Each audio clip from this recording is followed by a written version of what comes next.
దివ్యాత్మ స్వరూపులైన మీ అందరి హృదయంలో ఉన్న చైతన్య రూపంలో ఉన్న పరమాత్మకి ప్రణమిలుతూ కేఎంసీ ఛానల్ ప్రేక్షకులకి నమస్కారము.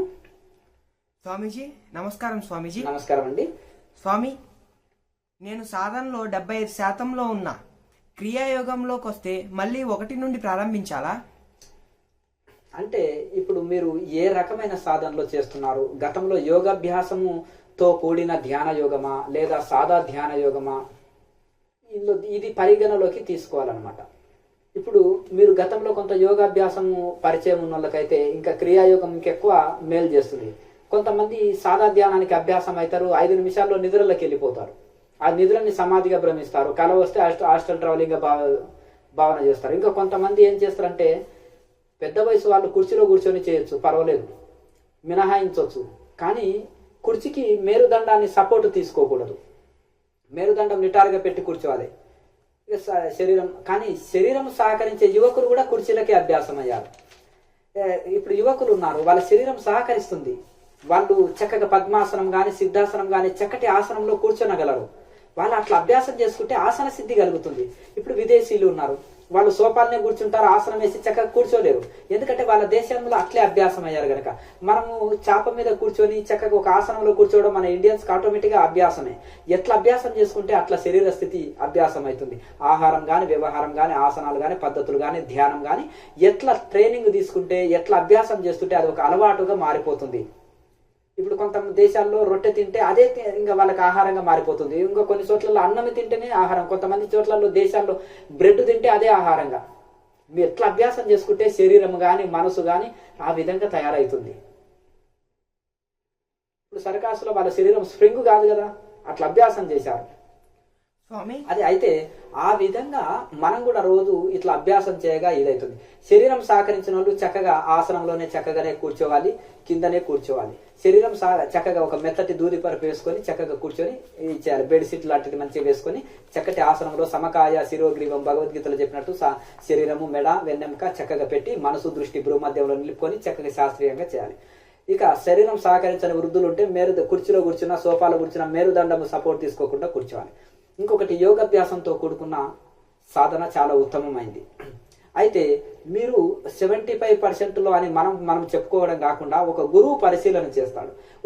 ఒక గంట సేపు ధ్యానంలో కూర్చుంటే వాళ్ళు వంగిపోతున్నారా, నిద్రలకు వెళ్ళిపోతున్నారా, చక్కగా కూర్చోనగలుగుతున్నారా, వారి సాధన యోగంతో కూడిందేనా, శాస్త్రీయంగా ఉందా, ఏ ఋషి ప్రమాణంగా ఉంది, వాళ్ళు ఎంతవరకు చక్కగా ఎక్కువసేపు ఆసన సిద్ధి కలిగింది, ఎంతసేపు కూర్చోనగలుగుతున్నారు అనేది ఈ అన్ని పరిగణలోకి తీసుకొని ఒక మంచి సద్గురువు, ఒక మంచి ఆత్మజ్ఞాని, మంచి సాధనలో పూర్ణుడైన ఒక గురువే పరిశీలన చేసి మీరు ఏ స్థితిలో ఉన్నారు అనేది తెలుసుకుంటారు.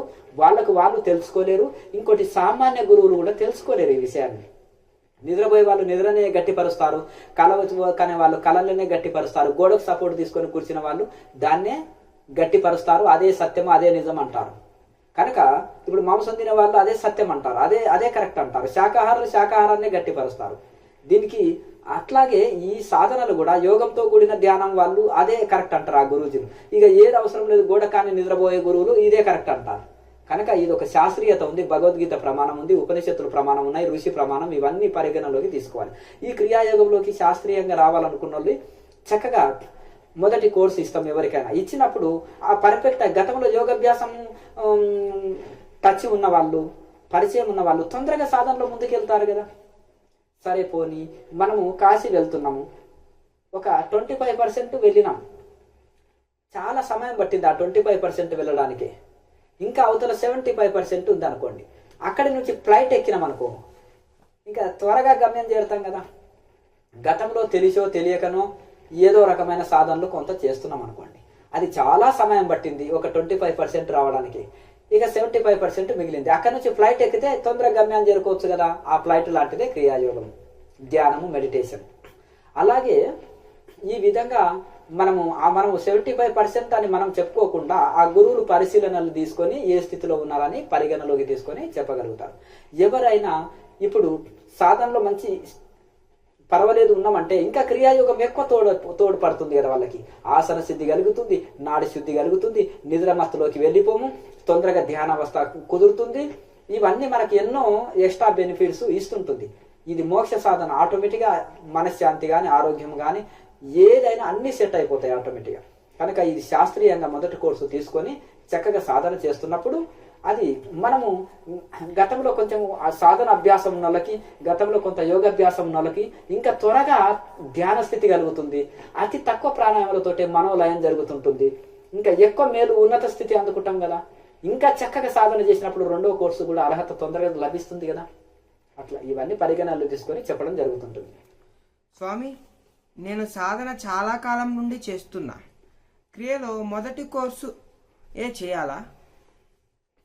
అదే మనము ఏ స్థితిలో ఉన్నామని గురువు గ్రహించి ఆ మొదటి కోర్సు ఇస్తాడు. అందులో ఇంకా చక్కగా మనము నిద్రలోకి వెళ్ళిపోకుండా అలాగే చక్కగా మేరుదండం నిటారుగా పెట్టి ఆసన సిద్ధి కలిగి ఎక్కువసేపు సాధన చేసి మనసు ఇటట్టు చలించకుండా నిలకడ చేసి ధ్యానావస్థ చెందగలిగితే, చక్కగా సాధన చేయగలిగితే అది గ్రహించి ఈ మొదటి కోర్సులో పాస్ అయినప్పుడు రెండవ కోర్సు గురూజీ చెప్తారనమాట. దాన్ని పరిగణలోకి తీసుకొని చెప్పడం జరుగుతుంటుంది. అది మనకి కొత్త వాళ్ళకి తెలియదు, ఎవరికి వాళ్ళకి తెలియదు, సామాన్యులకి. అది గురువులు గ్రహించి ఏ స్థితిలో ఉన్నామని చెప్పి కొంతకాలం ఇది చేస్తున్న తర్వాత మళ్ళా తర్వాత ఇంకా వీళ్ళకి ఏం కావాలనే అవసరాన్ని బట్టి బోధిస్తుంటారు. ఆ పైన ఇంకేమి కావాలి వీళ్ళకి అనేది గురువే శిష్యుడు అడగకున్న పరిస్థితిని చూసి చెప్తారు. వాళ్ళ సందేహాలున్నా తొలగించుకోవచ్చు, అడిగి తెలుసుకొనవచ్చును. ఆ సందేహాలు క్లియర్ చేస్తారు. అలాగే ఇంకా వీరికి ఏమి ఉపయోగపడుతుందా అని గురువే పరిశీలన చేసి చెప్తారు. స్వామి, సాధన చేసేటప్పుడు శరీరం ముందుకు వెనక్కి ఊగుతుంది, దేనికి? అందులో ఒకటి ఏంటంటే ఇట్లా చక్కగా కూర్చున్నప్పుడు ఒక నిద్రమత్తులోకి వెళ్ళినప్పుడు కూడా కొన్ని జర్క్స్ వస్తుంటాయి. ముందుకు వెనక్కి తుల్లి పడడం అంటారు. ఈ పక్కకు ఆ పక్కకు, కొంతమంది ముందుకు వెనక్కికో కొన్ని జర్క్స్ వస్తుంటాయి. అదేదో కుండల్ని యాక్టివేటో లేకపోతే ఇంకా కొంచెం ఏదో సాధనలో ఒక వైబ్రేషను అని భ్రమపడదు. అది నిద్రమత్త లేకపోతే తుల్లి పడడమా లేకపోతే సాధన వైబ్రేషన్ అనేది ఒక గురువే గ్రహించగలుగుతాడు. సామాన్యులు గుర్తుపట్టలేరు, సామాన్య గురూజీలు కూడా గుర్తుపట్టలేరు. ఒక యోగ మార్గంలో ధ్యాన మార్గంలో చక్కగా పూర్ణుడైన గురువే గుర్తుపట్టగలుగుతారు. దాన్ని బట్టి మీరు మత్తులోకి వెళ్తున్నారా ధ్యానంలోకి వెళ్తున్నారా అనేది తెలుస్తుంది. అయితే మీరు అట్లా తుల్లిపడ్డప్పుడు మీకు మీరు తెలుసుకునే ఒక ఉపాయం చెప్తాము. నిద్రమత్తుగా బద్ధకంగా ఆవలింతలు ఒళ్ళు బరువుగా ఉంటే అది నిద్రమత్తులోకి వెళ్ళినప్పుడు వచ్చిన జెర్క్స్. మత్తులోకి వెళ్ళినప్పుడు తుల్లి పడడం అనవచ్చు. దాన్ని ముందుకు వెనక్కి ఊగడం తుల్లి పడడం అనవచ్చు. కానీ శరీరం చక్కగా స్ట్రాంగ్ గా ఉండి ఇటటు చెలించకుండా తన్మయత్వ స్థితిలో బ్రహ్మానంద స్థితిలో ఓలలాడుతూ చక్కటి పరవశ స్థితిలో ఉన్నప్పుడు మనకు ఆ కదలికలు వస్తే ఆ సాధన వైబ్రేషన్ అని దాని వలన తెలుసుకోవచ్చు. ఎవరికి వాళ్ళు దీన్ని బట్టి తెలుసుకొనవచ్చు. స్వామి, స్థూలం సూక్ష్మ శరీరాల చూసినట్టు కారణ శరీరం ఎలా చూడగలం? ఇప్పుడు స్థూల శరీరం అన్నమాట. ఈ సమస్త జీవరాశులవి, జంతువులవి, పశువు పక్షులవి, తోటి మనుషులవి అందరివి ఇలా చూస్తాం. శరీరం కనిపిస్తుంది. ఈ కనిపించే శరీరాన్నే ఇంద్రియాలతో కూడుకొని కనిపించే స్థూల శరీరమే దీన్ని స్థూల శరీరం అన్నారు. కనిపించే శరీరాన్ని స్థూల శరీరం అన్నారు. ఇక సూక్ష్మ శరీరం అంటే మనసు. అది కనిపించండి ఎవరికి వాళ్ళకు. ఎవరి మనసుని వాళ్ళు అంచనా వేయొచ్చు, దాన్ని మనసును చదవచ్చు, అదేమేమి ప్రవర్తిస్తుందని బుద్ధి ద్వారా గ్రహించవచ్చు. ఈ మనసుని బుద్ధిని సూక్ష్మ శరీరం అంటారు. ఇక కారణ శరీరం అంటే ఆత్మ. ఎవరికి ఆత్మ చైతన్యం. అది ఎవరికి వాళ్ళు స్వయం అనుభూతి పొందాలి తప్ప అది గ్రహించేది కాదు. ఇప్పుడు ఒక మనిషికి బంగారు ఉంగరము బావిలో పడింది. బావిలోకి వెళ్ళి ఆ బంగారు ఉంగరం అని తీసుకున్నాడు. అది తీసుకున్నానని అతనికి తెలుసు, కానీ పైన ఉన్న వాళ్ళకి తెలియదు కదా. పైన ఉన్న వాళ్ళకు నీళ్లలో ఉన్నప్పుడు బోధించలేడు.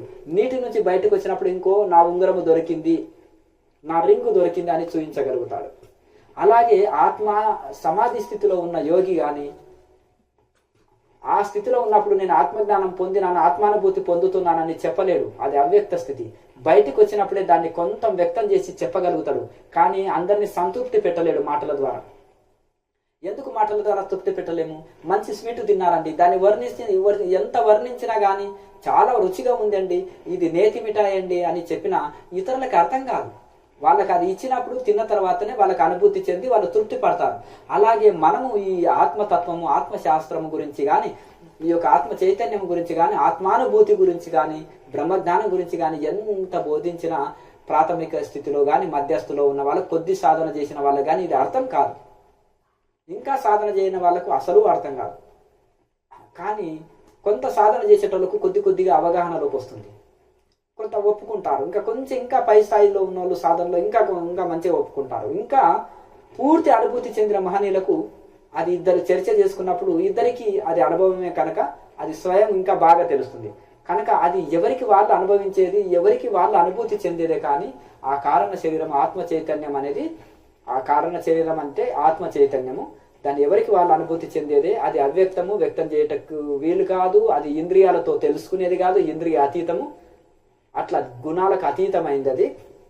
అది అతీత స్థితిలోనే అనుభవంలోకి వస్తుంది. స్వామి, సుషుమ్న మార్గము వెనుచాము కాక వేరే ఉన్నదా? ఇప్పుడు సుషుమ్న మార్గము మేరుదండము, వెనుబాము తప్ప వేరే ఉందా అనేది మీకు ప్రశ్న.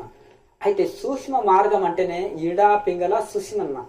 సూక్ష్మ మార్గం అంటే ఈ యొక్క సుష్మన నాడినే సూక్ష్మ మార్గము అంటారు. అది సుష్మన నాడినే బ్రహ్మనాడి అంటారు. అదే సూక్ష్మ మార్గం. యోగ మార్గం ప్రకారం ధ్యానం చేసే వాళ్ళకి ఇంకా వేరే సూక్ష్మ మార్గం అంటూ ఒకటి లేదు. అదే సూక్ష్మ మార్గం. ఆ యొక్క ఇప్పుడు రైలు పట్టాలని పట్టుకొని మనం చక్కగా ట్రైన్లో ఇప్పుడు ఎక్కడైనా కాశీ కానీ, కలకత్తా కానీ, హైదరాబాద్ కానీ, ఎక్కడ ఏ ఏరియా వెళ్ళాలన్నా కానీ ఆ రైలు పట్టాలు ఉంటాయి కదా స్ట్రేట్గా. మనం ఎక్కడ వెళ్ళాలనుకున్నామో ఆ యొక్క రైలు ఎక్కి పోగలుగుతాం. అలాగే ఈ సుషుమ్న మార్గం కూడా ఒక్కొక్క చక్రాన్ని శుద్ధి చేసుకొని ఆగ్నేయ చక్రము సహస్రారంలో పరమాత్మ స్థానంలో చేరాలంటే ఈ యొక్క సుషుమ్న నాడి అనేది రైలు పట్టాల లాంటివి. ఈ యొక్క చక్రాలు అనేది స్టేజీలు లాంటివి. ఆ యొక్క సుషుమ్న నాడి అనేది రైలు పట్టాలు. ఆ రైలు పట్టాల ద్వారానే మనము రైలులో మార్గంలో కుండలిని శక్తి అనేది రైలు, కుండలిని శక్తి ఇంజన్ అనేది రైలు. ఈ యొక్క సుషుమ్న నాడి అనేది రైలు పట్టాలు. ఆ యొక్క చక్రాలు అనేది స్టేజెస్. ఒక్కొక్క చక్రంలోకి కుండలిని శక్తి వచ్చినప్పుడు ఏ స్టేజ్లోకి వచ్చినాము, కాశీ వెళ్తున్నాము, ఎక్కడ ఏదో చేసినాము, మనము నాగపూర్ వెళ్ళినామా, ఇటార్సీ వచ్చినామా, తర్వాత అలహాబాద్ వచ్చినామా, దీన్ని బట్టి ఈ చక్రాలను బట్టి మనం తెలుసుకోగలుగుతాం. రైలు పట్టాలనేది సుషుమ్న నాడి, ఇంజన్ అనేది కుండలిని శక్తి, ఇక చక్రాలు అనేది స్టేజెస్ అన్నమాట. ఏ స్టేజ్లోకి వచ్చినాం అనేది తెలుసుకుంటాం. సుషుమ్న మార్గము, సూక్ష్మ మార్గము అనేది ఈ సుషుమ్న నాడి ఒకటి మాత్రమే. ఆ సుషుమ్న నాడి గుంట కుండలిని శక్తిని యాక్టివేట్ చేసి ఆ సుషుమ్న నాడి ఒక్కొక్క చక్రాన్ని శుద్ధి చేసుకుంటూ మనం సాధన చేస్తుంటే అవే శుద్ధి అవుతుంటాయి, అవే క్లీన్ అవుతుంటాయి, అవే చక్కగా మనం ముందుకెళ్ళగలుగుతాం. ఆ సుషుమ్న నాడిని అనుసరించడమే సూక్ష్మ మార్గము. మరొక సూక్ష్మ మార్గం అనేది లేదు. స్వామి, షట్చక్రాల స్వయంగా చూసే సాధన ఏమేది? ఇప్పుడు మనం నీటిలో క్రిములు కనిపిస్తలేవండి. అప్పుడు దుర్బిని యంత్రం సూక్ష్మదర్శిని వలన నీటిలో క్రిములు కనిపిస్తాయి, గాలిలో క్రిములు కనిపిస్తాయి. మన శరీరంలో కూడా ఇట్లా మనం సూక్ష్మదర్శిని పెడితే చాలా పెద్ద హోల్స్ కనిపిస్తాయి. మన రక్తంలో, మూత్రంలో, నీళ్లలో, చెమటలో అన్నిటిలో క్రిములు ఉన్నాయి. ఈ కనిపించే గాలిలో అవి ఎట్లా తెలుస్తున్నాయంటే మామూలు కంటికి కనిపిస్తలేవు. ఆ సూక్ష్మదర్శిని చాలా సూక్ష్మంగా మనసు వెళ్ళి అది మన సూక్ష్మమైన విషయాలని దర్శింపజేస్తాయి. ఆయన సూక్ష్మ ద్రష్ట అండి, అంటే సూక్ష్మాన్ని దర్శిస్తాడండి అని ఎట్లా అంటారంటే, తపస్సు చేయడం వల్ల మనసు సూక్ష్మాతి సూక్ష్మంలోకి వెళ్ళడం వలన సూక్ష్మ విషయాలు వాళ్ళకి అవగాహనలోకి వస్తాయి. 72,000 నాడులు ఎక్స్రే మిషన్కి అందవు. యోగశాస్త్ర ప్రకారం శరీరంలో 72,000 నాడులు ఉన్నాయంటారు. యోగశాస్త్ర ప్రకారం సుషుమ్న నాడి మన వెంట్రుక కంటే కోటాను కోట్లు రేటు సూక్ష్మంగా ఉంటుంది. ఇంకా అలాగే ఇప్పుడు ఎలక్ట్రాన్, న్యూట్రాన్ కంటే సూక్ష్మంగా మనం సైన్స్లో తెలుసుకోలేం కదా. ఇంకా సూక్ష్మమైన విషయాలు ఎన్నో ఉన్నాయి. అది ఆధ్యాత్మిక తత్వవేత్తలకే అది తెలుస్తుంది, సాధన సంపన్నులకే అది, ఇంద్రియ అతీత స్థితిలో ఉన్న ఋషులకే అది తెలుస్తుంది. అది వాళ్ళు దర్శించి చెప్పిన విషయాలు. ఇప్పుడు ఆ సుష్మన నాడే అతి సూక్ష్మంగా ఉంటే మరి ఆ చక్రాలు ఇంకా సూక్ష్మంగా ఉంటాయి. చక్రాలు, ఆ చక్రాలు చాలా సూక్ష్మంగా ఉంటాయి. అవి ఇంకా మనసు సూక్ష్మంగా వెళ్తేనే ఆ యొక్క చక్రాలని తెలుసుకోగలుగుతాం. దానికి యోగ మార్గము, ధ్యాన మార్గము తప్ప వేరే మార్గం లేదు. ఆ యోగ మార్గము ధ్యాన మార్గం వలనే మనము సూక్ష్మనాడిని దర్శిస్తాము. సూక్ష్మనాడి కంటే ఇంకా సూక్ష్మమైన చక్రాలను దర్శిస్తాము. ఆ చక్రాలను శుద్ధి చేసుకోగలుగుతాము. ఈ యొక్క నాడి శుద్ధి చేసుకోగలుగుతాము. మనము సహస్రారంలో ఈ యొక్క కుండలిని శక్తిని ప్రాణశక్తిని నిలిపి మనం సమాధి స్థితిని పొంది ఆత్మజ్ఞానాన్ని పొందగలుగుతాము. అది కేవలము యోగ మార్గము ధ్యాన మార్గం వలనే అది సాధ్యమవుతుంది.